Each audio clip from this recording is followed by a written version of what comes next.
ይሄን ያህል ራሱን የሚያስተፋ ደረጃ ደርሰ ነበር?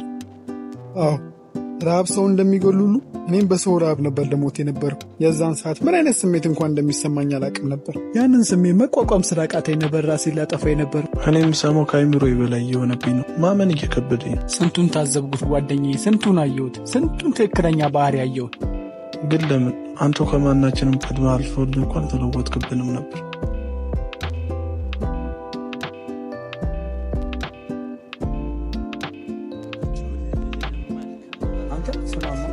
ነገር ሰሙ አራናቲማ ተተኮሰ። አባቱ ከሞተ በኋላ ወራሽነቱ ዛሬ አረጋገጠ። የምድረን በጣም ደስ የሚል ጊዜ ነው። ያው ደስ ይላል። ከዚህ በኋላ ካልሸመጠጠ ናቲ መቼም አያረቁ ገንዘብ መጣለት ብሎ ነው እኛ የሚሸመጥጠን። ናቲ እንደዚህ የሚያስብ ልጅ አይ እሱን አይወለ።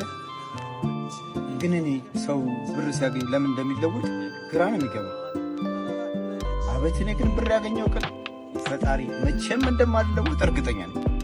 ቆይ ሁላ ናቲ ይቀየራል እያልኩ ነው። ኧረ አንዳንዴ አንተ ደግሞ ነቃ ብለህ አስብ። አሁን ከኛ ቦዘኔዎቹ ጋር ምን ያደርጋል? እስኪ እንደዛ ብለሃል። ምናየው ከዚህ በኋላ ውሎውንም ጓደኛውንም ነው የሚቀየረው።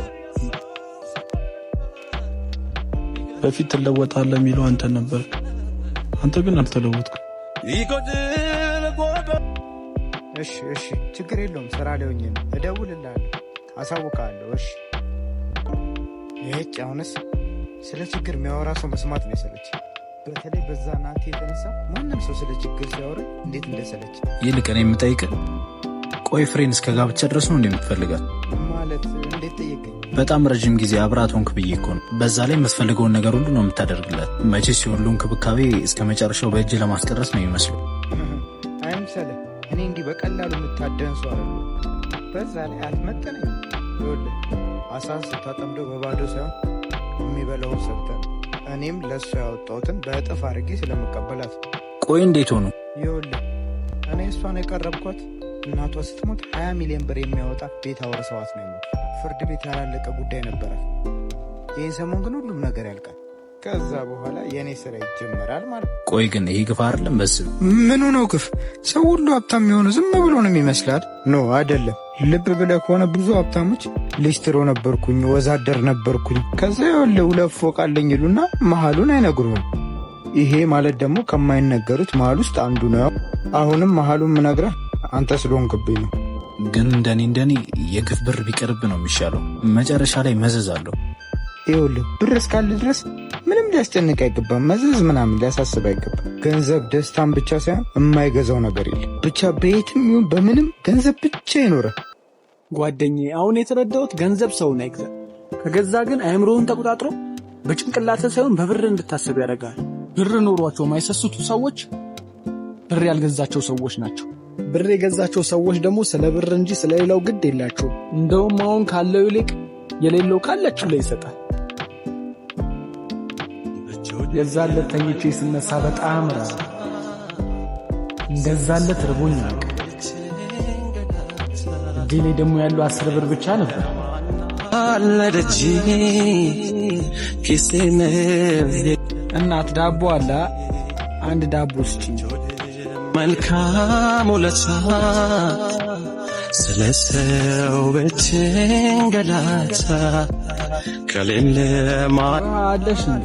አዎ አለ። ኪሴነ የቅርብ ወዳጄ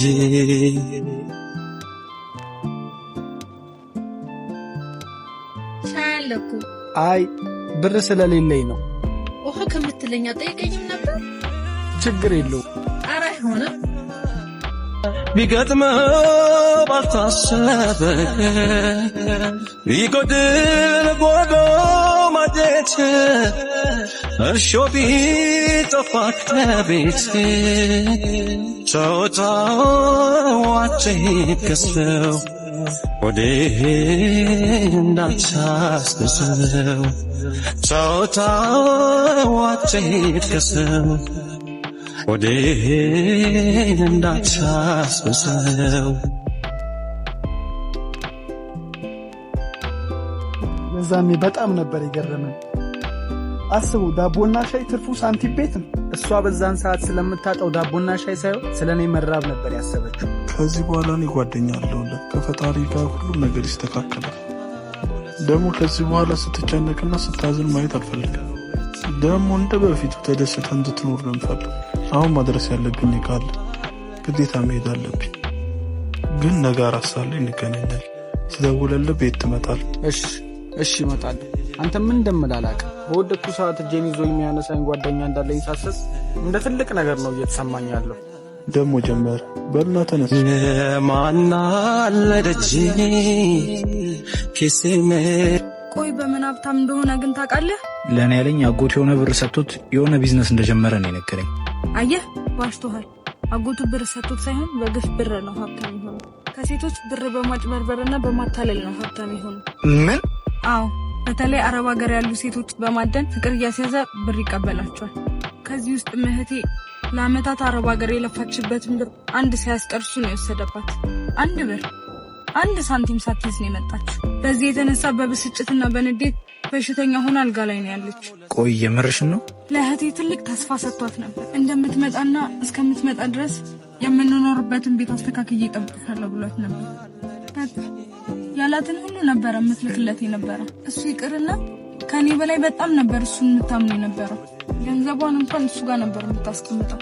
በኋላ ግን ስትመጣ አላቅሽም ብሎ ካዳት። አሁን የቀረብኩት ለመበቀል። በዚህ ሰዓት ውስጥ ምን ያህል ደስ እያለው እንደሆነ አላቅም። ይህ ስሜት ከተሰማኝ ቆይቶ ነበር። ለዚህ ምክንያት ደግሞ ጓደኛ አቤል ነው። ምንም በሌለኝ ሰዓት፣ ሰው ሁሉ በሸሸኝ ሰዓት፣ ጭራሽ ከውጪ ከመምጣት አንጻር አቤል ጓደኝነታችንን አስቦ አጠገቤ ይሆናል ብዬ በፍጹም አልጠበቅኩም ነበር። ለካ እዚች ምድር ላይ አይሆንም ብለን የደመደምናቸው ነገሮች የሆነ ጊዜ ላይ ሆነው እናገኛቸዋለን።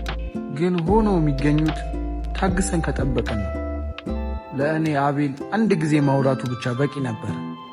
ምክንያቱም ሁሉም እንኳን ሊያወሩኝ ቀርቶ ባያዩኝ ሁላ ደስ የሚላቸው ነበሩ። አቤል ግን ከማውራት አልፎ ጊዜ ሰጥቶኝ እንዳወራ አድርጎኛል። ከልቡ የጓደኝነት ስሜት ተሰምቶት አልቅሷል። በቻለው መጠን ትሪት አድርጎኛል። ከዚህ በኋላ እኔ ጓደኛ አለውልህ ብሎ የልብ ልብ ሰጥቶኛል። ነገ እስከምንገናኝ ለአንዳንድ ነገር ብሎ 3000 ብር ሰጥቶ የተለያየ ነው። በቃ እውነተኛ ጓደኝነትን በፉገራ ሳይሆን በተግባር አሳይቶኛል።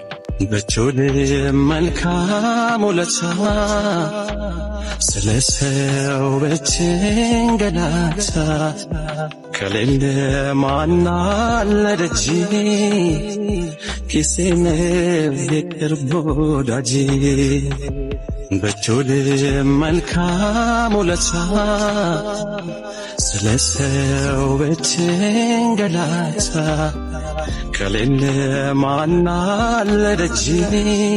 ስለ አቤል ምን ማለት እንዳለብኝ አላውቅም። ብቻ በዚህ ሰዓት እውነተኛ ጓደኛ ስላለኝ እድለኛ እንደሆንኩ ነው እየተሰማኝ ያለው። ጓደኛዬ ሁሌም በልቤ ውስጥ አለ።